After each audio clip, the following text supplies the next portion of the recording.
Ladies and gentlemen, our 2015 commencement speakers, Judy Woodruff and Nal Hunt. Thank you. Thank you very much. I'm going.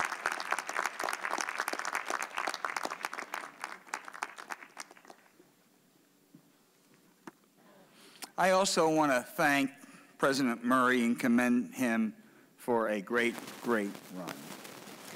And to the faculty, family, friends, and the Marist College class of 2015, what an honor this is. Now, I have only a few bits of advice. One of any of you who have not done your ritual jump into the Hudson, stop by Mahoney's Pub first. Judy mentioned some of the sensational graduates out there. I noticed they all were women. And by the way, the Red Fox women's basketball team will be back in the NCAAs next year.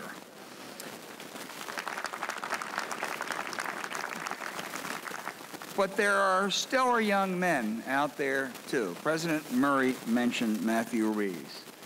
As he considered college, Matthew knew he wanted to do research. Now, some places don't let students into a lab until graduate school. But at Marist, Matthew said supportive professors enabled him to go into the lab from his first year. He's into environmental sciences and, as the president said, is going to Duke University next year. Congratulations, Matthew. You know, colleges have trademarks that help brand them, things that distinguish them. I love seeing the investment center with all those Bloomberg terminals inside. That's a parochial fondness for me. But I think another is the Marist Institute for Public Opinion, led by the legendary Lee Marenhoff. I have directed media polls for more than a quarter century, and I'm a voracious consumer.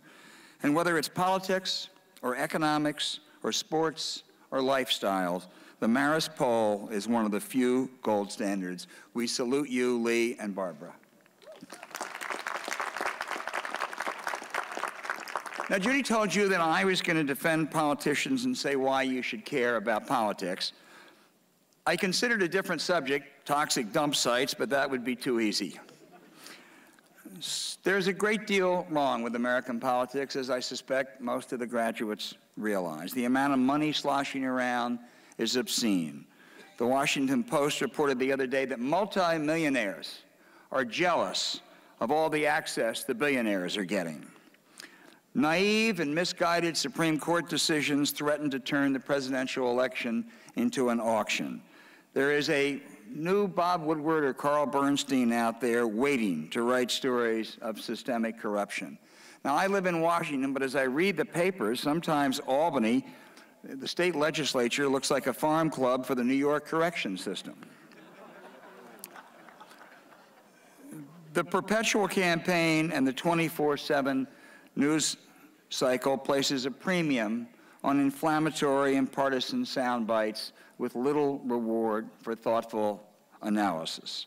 And the rhetoric is more vitriolic than it was 50 years ago during the civil rights struggles in the Vietnam War. Yet even in this environment, American politics has scored notable achievements. Now just think about this for a second. 2008, 2009, we had the worst financial crisis since the Great Depression.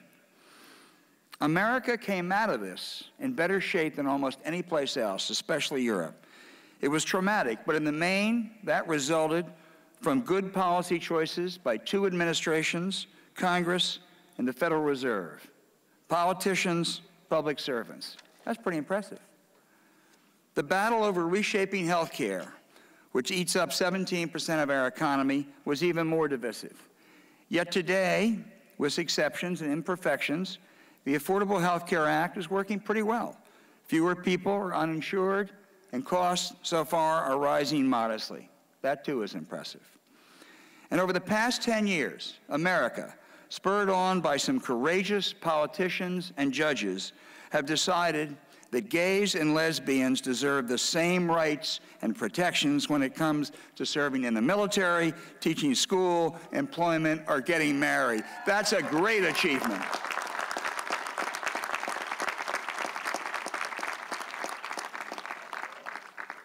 And we see the same thing at the state and local level, enormous and impressive changes. That's why there's so many mayors and governors of both parties showing the wisdom of Justice Brandeis, calling local government the laboratories of experiment in America.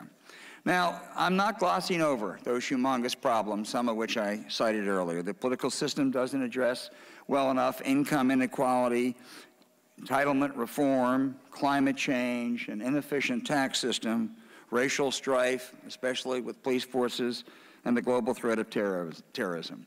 But when we complain, which we ought to do, let's compare. Disputes or differences in many parts of the world are resolved by violence. Yes, we have our problems with discrimination and bigotry. It's outrageous that Congress won't pass a comprehensive immigration reform bill.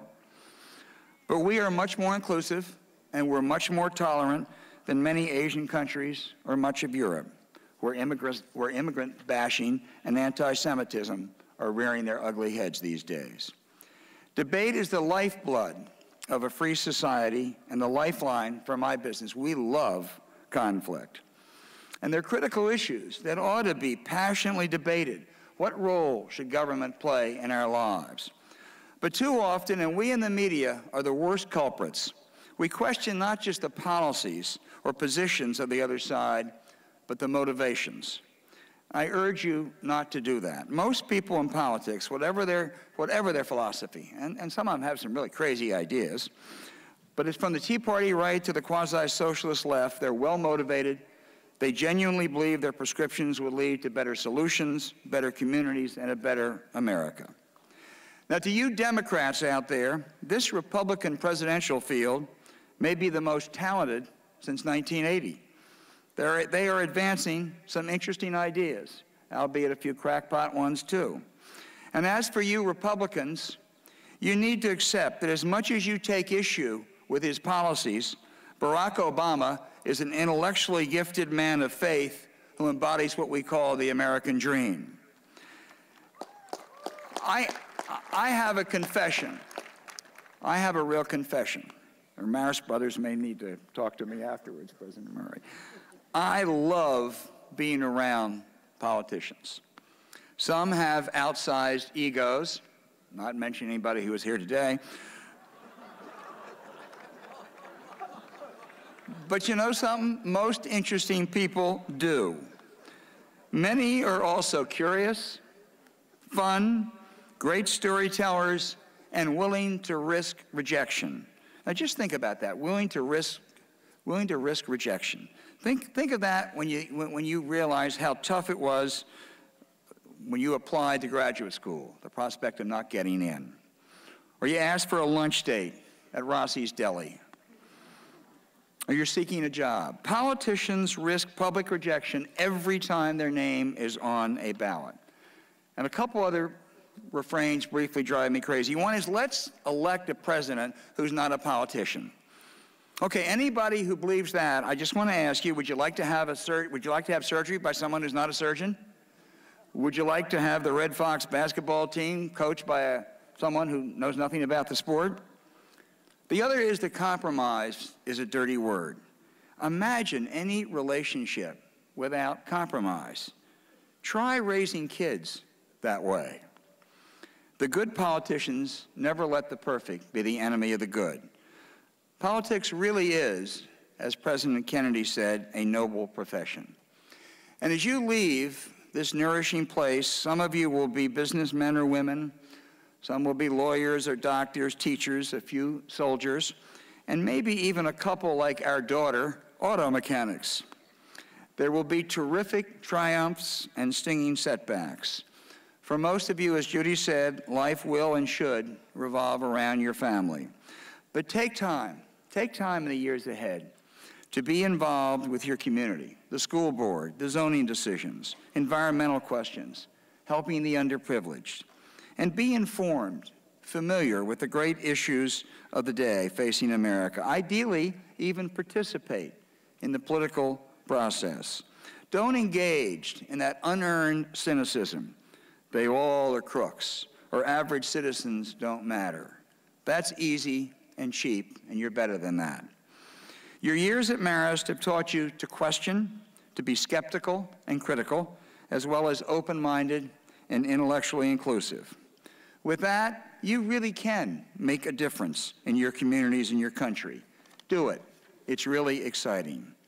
And finally, President Murray earlier commended the parents and asked them to stand. I'd like the graduates just to stand, turn around for a minute, and thank your families who made this day possible.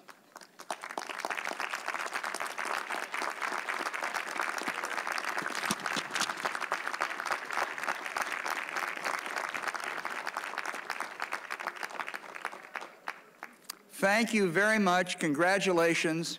And to quote a great senator, go get 'em.